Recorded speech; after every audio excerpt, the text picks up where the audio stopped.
En la naturaleza, pues fíjate que los depredadores más letales casi nunca anuncian su llegada. La evolución les ha dado el camuflaje perfecto, ¿no? Se mimetizan con su entorno, imitan los colores del follaje y básicamente explotan la confianza instintiva de sus presas. Claro, atacan desde la invisibilidad total. Exacto, desde la invisibilidad. Y digo, en la sociedad humana, creo que tenemos este sesgo cognitivo donde esperamos que los depredadores luzcan pues como monstruos, ¿sabes? Sí, al tipo de la mirada desorbitada. Así es, al ermitaño que vive en los márgenes. Pero, ¿qué pasa cuando ese depredador es un estudiante de derecho? Un joven elocuente, articulado, que viste trajes a la medida y se codea en campañas políticas. Bienvenidos a El Debate, un espacio donde analizamos a fondo las múltiples perspectivas y matices de los registros históricos. Hoy nos vamos a meter en uno de los laberintos más oscuros de la criminología, Theodore Robert Bundy.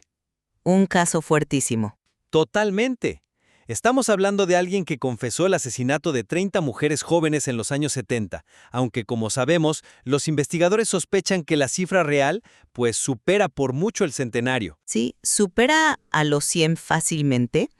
Y creo que la verdadera controversia que nos trae a la mesa hoy no es nada más qué hizo, sino cómo diablos logró hacerlo durante tanto tiempo, cruzando todo el país sin ser detectado. Es un registro histórico que sigue fracturando por completo la opinión de los expertos. Así es. Y, a ver, la pregunta central que vamos a debatir es esta. ¿Fue la insólita racha criminal de Bundy y su capacidad para evadir la justicia el resultado de una mente excepcionalmente calculadora, dictada por los rasgos de la tríada oscura? Ajá. ¿O por el contrario, fue más bien el producto de una incompetencia sistémica brutal, negligencia policial y los enormes puntos ciegos de una sociedad que simplemente se negaba a ver a un joven blanco, educado y de buena familia como un asesino en serie? Es una división súper clara en la forma en que entendemos no solo este caso, sino la historia del crimen en general, ¿no? Definitivamente. Y bueno, para que la audiencia sepa dónde estamos parados, mi postura aquí es muy directa. Yo estoy convencido de que Bundy fue un depredador superlativo, alguien que diseñó y construyó su fachada de manera activa. Él utilizó la psicología y sus estudios universitarios como un arma táctica para explotar la empatía humana. Ya veo por dónde vas. Para mí es la encarnación perfecta de la tríada oscura, o sea, narcisismo, maquiavelismo y psicopatía operando con una precisión escalofriante. Pues yo lo veo desde un ángulo muy distinto. Mi argumento central es que esta narrativa del genio criminal es en realidad un mito peligrosísimo que el propio Bundy fomentó para alimentar su propio narcisismo. Yo estoy segura de que su capacidad para operar a plena luz del día no fue por tener un intelecto superior. No. No para nada. Fue gracias a fallos garrafales de las autoridades, a la desconexión total entre jurisdicciones y sobre todo a los prejuicios sociales que le sirvieron de escudo protector. A ver, para sentar las bases de por qué hablo de un diseño activo y calculador, tenemos que mirar la magnitud del mapa, ¿no? Sus crímenes abarcaron desde el estado de Washington hasta Florida, pasando por Utah, Colorado e Idaho. Sí, cruzó el país entero. Exacto. Y esta movilidad constante no es típica de un criminal impulsivo, es a todas luces una planificación maquiavélica. Y cuando menciono la tríada oscura, no es un término al aire. Bundy se matriculó en la Universidad de Washington para estudiar psicología y después leyes. Pero, no lo hizo por vocación académica. No, claro que no. Él estaba estudiando el manual de instrucciones. Quería entender cómo funciona la vulnerabilidad humana para doblegarla y quería entender el sistema legal para saber por dónde se le podía burlar. Él sabía que la empatía es el gran talón de Aquiles de nuestra sociedad y la convirtió en su herramienta de cacería principal. Entiendo que sobre el papel parezca una estrategia brillante, pero, a ver, glorificar su intelecto es caer en la trampa mediática que él mismo tejió. Si analizamos cómo sucedieron las cosas realmente, Bundy no era invisible. De hecho, la policía de Seattle recibió denuncias directas y clarísimas sobre él. Bueno, sí hubo reportes, Hubo muchísimos. Su propia novia de ese entonces, Elizabeth Clover, notó comportamientos erráticos, vio objetos raros en su coche, ató cabos con los retratos hablados y llamó a las autoridades para reportarlo. No una, varias veces. ¿Y qué pasó? Pues lo descartaron por completo. Y no fue porque Bondi usara técnicas mentales Jedi para confundirlo, ¿sabes? Lo descartaron porque los perfiladores de esa época tenían un sesgo enorme. Esperaban que el monstruo fuera un vagabundo, alguien marginal. No les cabía en la cabeza que un apuesto militante del Partido Republicano estuviera secuestrando mujeres. Las autoridades simplemente decidieron no mirar detrás de la fachada del privilegio. Claro, el privilegio existía y le sirvió. Pero déjame plantearlo así. El sesgo de la sociedad fue el lienzo. Estoy totalmente de acuerdo contigo. Pero la pintura y el pincel los manejaba él. No sé. Hay un contraste grotesco entre su imagen de niño bueno y la brutalidad de lo que hacía. Y ahí es donde mi analogía del camuflaje cobra sentido. Pensemos en lo que pasó en el parque del lago Sammamish en Washington. El caso de las 2 chicas en un solo día. Así es. A plena luz del día, rodeado de miles de personas. En un solo día secuestró a Janice Ott y luego a Denise Nasland. ¿Cómo logras eso sin generar pánico absoluto? Usando accesorios médicos falsos, se ponía un yeso de fibra de vidrio en el brazo, andaba con muletas y fingía tener problemas para cargar unos libros o pedir ayuda para subir un velero a su Volkswagen Beetle. Sí, es macabro. O sea, estaba explotando un instinto humano primitivo, la necesidad compulsiva que tenemos de ayudar a alguien que se ve vulnerable. Eso es manipulación pura. No niego que la táctica del yeso es perversamente efectiva, pero ¿hasta qué punto eso es genialidad y hasta qué punto es simplemente insistencia oportunista? Es que va más allá del oportunismo, es una psicopatía estructurada, ¿sabes? Y esto no surge de la nada. Si revisamos las evaluaciones psicológicas, en particular las entrevistas que hizo la doctora Dorothy Ottnow-Lewis, vemos que el maquiavelismo estaba codificado en él desde la infancia. ¿Te refieres al entorno familiar? Exacto, Bondi creció inmerso en una mentira familiar pesadísima. Le hicieron creer que sus abuelos maternos eran sus papás y que su verdadera madre era su hermana mayor. Y su abuelo, Samuel Cowell, era descrito como un tirano violento que torturaba a animales. Sí, un ambiente súper tóxico. Y hay un relato aterrador de su tía Julia. Ella cuenta que un día despertó de una siesta y se encontró rodeada de cuchillos de cocina grandes puestos cuidadosamente alrededor de su cuerpo en la cama. ¡Wow! Y al pie de la cama estaba el pequeño Ted, de solo 3 años, mirándola fijamente y sonriendo. Pasó toda su juventud perfeccionando cómo ocultar esa falta de empatía detrás de una sonrisa encantadora. A ver, esa historia de la tía Julia es espeluznante sin duda, y te concedo que había una patología profunda desde muy joven. Pero, francamente, sigo sin comprar la idea del maestro táctico. Cuando examinamos sus crímenes con lupa, la imagen del depredador infalible se desmorona bastante rápido. Vemos a un tipo persistente, sí, pero muchas veces increíblemente torpe. ¿Torpe? O sea, ¿operó durante años bajo el radar del FBI? Operó bajo el radar porque el radar estaba roto, no porque él volara muy alto. Fíjate en el caso de Carol Darronch en Utah. Esto fue en el 74. Se le acerca en un centro comercial, pero esta vez no usa la táctica del herido. Finge ser una figura de autoridad, un oficial de policía. Ajá. Le dice que alguien intentó robar su coche y le pide que lo acompañe para hacer un reporte. Hasta ahí, pues la manipulación funciona. Pero una vez que ella se sube al Volkswagen, la ejecución de su supuesto plan maestro fue un desastre absoluto.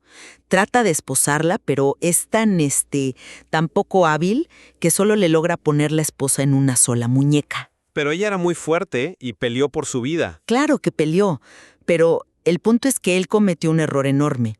Ella empieza a pelear, lo golpea en la cara y sale corriendo del coche. Ese no es el trabajo de un asesino frío y calculador. Es una chapuza gigantesca. Dejó la evidencia física ahí mismo, las esposas. Y luego se le cayó la llave de esas esposas en el estacionamiento de una escuela esa misma noche. Sobrevivió porque insistía como un loco hasta que encontraba a alguien que físicamente no pudiera defenderse. no por inteligencia táctica. Es un punto súper válido. El error con Darronch fue grande. Pero digo, no podemos juzgar su estrategia entera por un forcejeo que salió mal. De hecho, su reacción a ese error demuestra mi punto. ¿Qué hizo cuando sintió que el cerco se cerraba? Usó su movilidad geográfica. Operó en Washington, luego se mudó a Utah, después atacó en Colorado, en Idaho. Huyendo, básicamente. Huyendo pero con estrategia. Él entendía perfectamente cómo funcionaba la burocracia de los años 70. No había bases de datos interconectadas. No, un policía en Colorado no tenía idea de lo que investigaba un policía en Seattle. Bondi sabía que cruzar una línea jurisdiccional era el equivalente a borrar su rastro por completo. Sí, era un borrón y cuenta nueva. Y sumado a eso, cambiaba su apariencia constantemente. Se dejaba la barba, cambiaba la raya del peinado, subía y bajaba de peso. Esa adaptabilidad geográfica y física es una estrategia activa de supervivencia de alguien que entiende el sistema. Oye, pero si me vas a hablar de su movilidad como una demostración de estrategia superior, forzosamente tenemos que hablar de sus situaciones de cautiverio. Y aquí es donde la teoría del genio se va por la ventana, porque sus famosas fugas en Colorado gritan negligencia institucional, no brillantez criminal. Hablemos de la primera fuga en Aspen. Claro, cuando saltó de la biblioteca. Exactamente. Primero, su narcisismo le dice que él puede representarse mejor que sus propios abogados, así que los despide. Por el simple hecho de ser su propio abogado, el juez le permite ir a la biblioteca del tribunal a investigar y agárrate, lo dejan ir sin grilletes en las piernas. ¡Sin grilletes! Fue una concesión absurda, sí. Absula. ¿Y cuál fue este plan maestro para escapar? Abrir la ventana del segundo piso y saltar. Se torció el tobillo cayendo, huyó hacia las montañas, pasó días muriéndose de frío y hambre robando comida de cabañas. Y lo atraparon poco después porque iba manejando erráticamente un coche robado. Fue pura impulsividad. Pero logró escapar una segunda vez de la cárcel del condado de Garfield, lo cual requiere una disciplina enorme. Bajó más de 13 kilos a propósito para caber por un ducto. Sí, analicemos esa segunda fuga. Nota que hay un cuadrado mal soldado en el techo de su celda que da al espacio de rastreo. Y de ahí al departamento vacío del carcelero jefe. Una noche, simplemente trepa, gatea por el techo, se pone ropa civil que encuentra en el departamento y sale caminando por la puerta de enfrente. Exacto, salió caminando. 15 horas. Dejó unos libros y una escoba bajo las cobijas para simular su cuerpo. Eso no es nivel de supervillano. Eso requiere un sistema penitenciario con niveles de seguridad de caricatura. No, bueno, eso sí. Cualquier reo desesperado y lo suficientemente delgado habría aprovechado ese agujero. Su escape dependió al 100% de la ineptitud asombrosa de quienes lo vigilaban. Entiendo tu frustración con el sistema, y tienes razón en que la negligencia fue grosera, ¿sabes? Pero lo podemos aislar el hecho de que él tuvo la paciencia clínica para observar las rutinas de los guardias, matar de hambre a su propio cuerpo para lograr el diámetro exacto y tener la audacia de salir por la puerta principal. Y más importante aún, esa fuga fue lo que le permitió llegar a Florida y ejecutar la fase final de su ciclo. Una fase horripilante, por cierto. Sí, y quiero enfocarme en cómo la tríada oscura, especialmente el narcisismo desmedido, operó durante los juicios en Miami, cuando lo juzgaron por los crímenes de la fraternidad Chi Omega, que en su momento bautizaron como los delitos de la década. Un juicio que, por cierto, fue el primero televisado a nivel nacional en Estados Unidos. Exacto, y él lo sabía. Vimos su toxicidad en su máxima expresión. Volvió a despedir a sus defensores y tomó el control del contrainterrogatorio. Convirtió la sala del tribunal en su propio escenario teatral. Usaba su encanto, su supuesta erudición legal, para seducir a las cámaras y al jurado. Todo era un show para él. Para él, el juicio no era sobre probar su inocencia. Era sobre prolongar el control psicológico sobre la situación y humillar la memoria de sus víctimas. Llegó al grado de llamar a su novia, Carol Ann Bone, al estrado de los testigos. Y aprovechando un vacío legal en Florida, proponerle matrimonio y casarse con ella frente al juez en pleno juicio por homicidio. Orquestó un fenómeno mediático brutal para alimentar su propia grandiosidad. Coincido en que era un narcisista de manual. Le fascinaba ser la estrella del show, ¿no? Pero aquí tenemos que hacer una pausa y responsabilizar a la cultura de la época. Los medios de comunicación fueron cómplices activos en inflar este mito. No fue solo él manipulando, fue la prensa comprando la narrativa y vendiéndola a manos llenas. Alimentaron al monstruo. Lo convirtieron en un circo. Las cámaras romantizaron la figura de Bondi. Tenías a reporteras hablando de su sonrisa, de cómo le quedaba el traje cruzado, del brillante estudiante de derecho que quizá fue incriminado. Hasta el mismísimo juez Edward Coward alimentó su ego. Sí, las palabras finales de Coward al dictar sentencias siempre me han parecido surrealistas. Es que son increíbles, ¿sabes? Le acaba de dictar la pena de muerte en la silla eléctrica por crímenes indecibles y el juez le dice con un tono casi paternal que es un joven brillante, que le hubiera gustado verlo ejercer en su tribunal y que se cuide mucho. Le está dando palmaditas verbales en la espalda al asesino de jóvenes. Es difícil de creer, la verdad. Y toda esta imagen idealizada contrasta de una forma violentísima con la realidad de lo que hizo en Florida. Porque en Florida, la máscara del manipulador sofisticado ya se había caído por completo. Sí se volvió completamente errático. Totalmente. Entra a la casa de la fraternidad Chi Omega de madrugada y no hay manipulación ni encanto. Hay una violencia desorganizada, frenética y casi animal. Asesina a Margaret Bowman y a Lisa Levy de forma brutal mientras dormían, ataca a 2 chicas más, dejando un caos absoluto lleno de evidencia. Fue una carnicería. Y semanas después, su impulsividad es tal que secuestra a Kimberly Leach, una niña de 12 años, a plena luz del día cerca de su escuela secundaria. Cuando quitas las cámaras de televisión y el traje a la medida, lo que te queda no es un genio del mal, es un sádico desesperado que ya no puede controlar sus propios impulsos y está cometiendo errores de novato. Es innegable que al final colapsó bajo el peso de su propia adicción a la violencia. Perdió la compostura clínica que tuvo en Washington. Pero digo, no podemos minimizar que, incluso con esa desorganización, se requirió un esfuerzo nacional masivo para detenerlo. Su forma de operar forzó a que la criminalística en Estados Unidos evolucionara de golpe. Evolucionó, sí, pero... El FBI tuvo que empezar a usar perfiles psicológicos criminales de manera sistemática. Las agencias estatales que antes ignoraban se vieron obligadas a crear fuerzas de tarea conjuntas. Bondi rompió el sistema porque los métodos policíacos tradicionales rebotaban contra su fachada de normalidad y su conocimiento legal. Fíjate que suena como una persecución de película, pero ¿cómo fue la captura real en Pensacola? ¿No fue el clímax de una investigación súper sofisticada del FBI con helicópteros y perfiladores? Lo atrapó un oficial de patrulla, David Lee, en una parada de tráfico de rutina. Por las placas, ¿no? Sí, porque Bondi iba manejando un Volkswagen robado con placas alteradas. Bondi intentó huir a pie, el oficial lo tacleó, hubo un forcejeo y le puso las esposas. Cayó por un robo de auto y resistencia al arresto, la misma infracción torpe por la que lo habían agarrado años antes en Utah. Claro. A ver, la captura física fue fortuita, una casualidad de patrullaje. Pero sostener la acusación, probar que este hombre carismático era el asesino de Chi Omega, ahí es donde el sistema tuvo que usar todo su arsenal. Exactamente, y ahí es donde se cierra mi argumento, porque lo que finalmente destruyó el mito de Ted Bundy no fue que el sistema de justicia fuera más astuto que él, sino la ciencia objetiva. Específicamente en el juicio de Chi Omega, la clave fue la odontología forense. La marca de la mordida. Así es. Durante ese frenesí violento, Bundy dejó una marca de mordida muy profunda en el cuerpo de Lisa Levy.